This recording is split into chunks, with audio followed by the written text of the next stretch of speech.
The best communicators are the best listeners.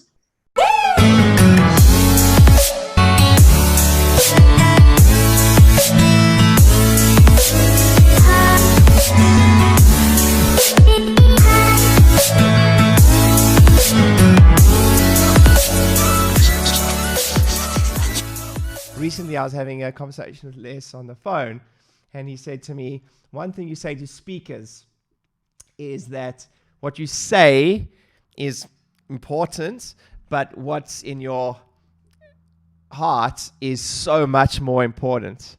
And it was probably the first time that anyone's ever said that to me from a communication perspective when you're talking about communication. And one of the biggest things that we get from your communication is heart. So do you have any, on that note, do you have any advice for us to communicate more authentically and congruently? Yes. Number one, listen to how your customers or your community is listening to you.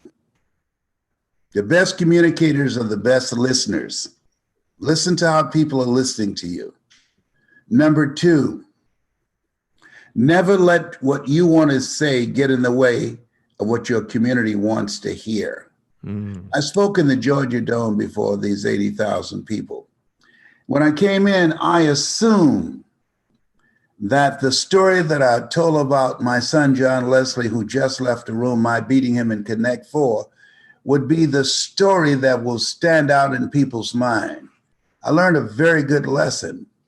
After the speech, people came to the table and said, look, I want that cassette tape that you had about how you became a disc jockey and you were hungry.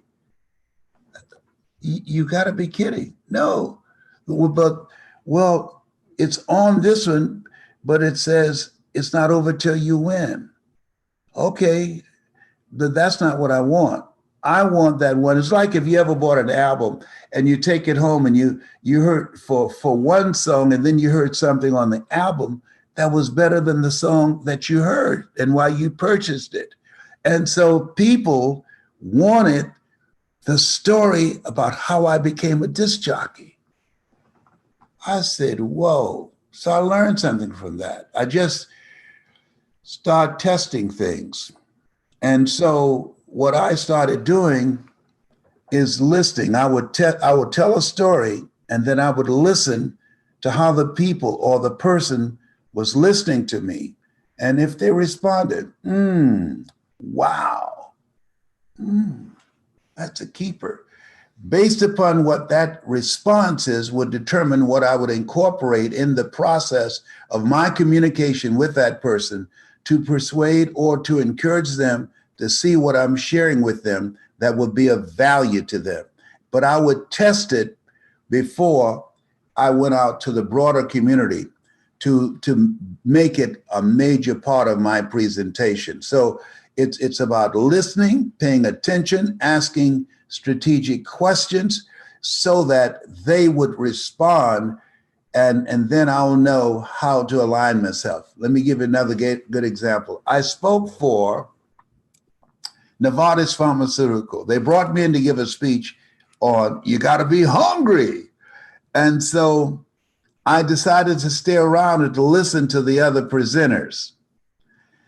And then they had some advertising on the table, on brochures, that said the danger zone. I was looking at the opportunity to create more business. Opportunity doesn't knock on every door, it stands by silently waiting for you to recognize it.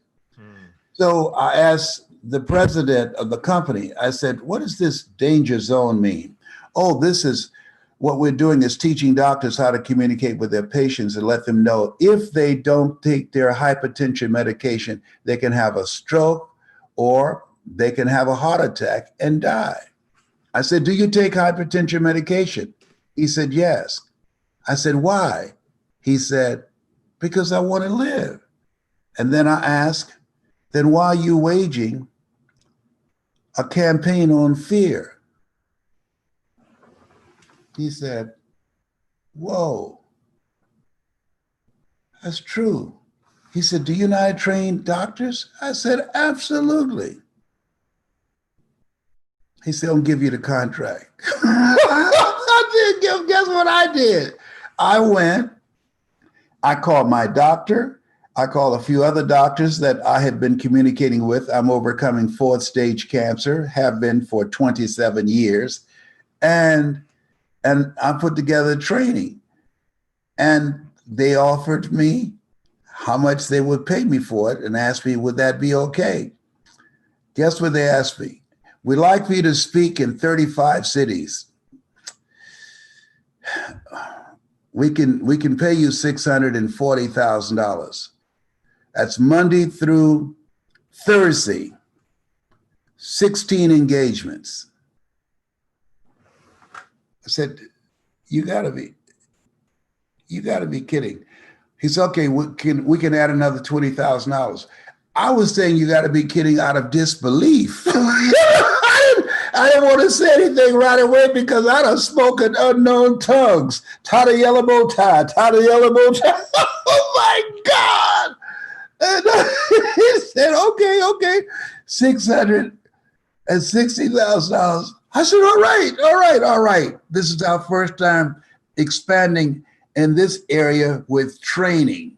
We got a deal. He shook his head. Now, had I not taken the time to listen and to ask him some key questions, I would not have been able to take advantage of that opportunity that was waiting there for me to recognize it. And I went on to train for other pharmaceutical companies, the same thing, teaching doctors how to communicate with their patients. And I interviewed a variety of doctors to find out. Ryan, I want to ask you a question. Yes, Are sir. you there? Yes, sir. Why do you think patients are compliant when a doctor prescribes a medication?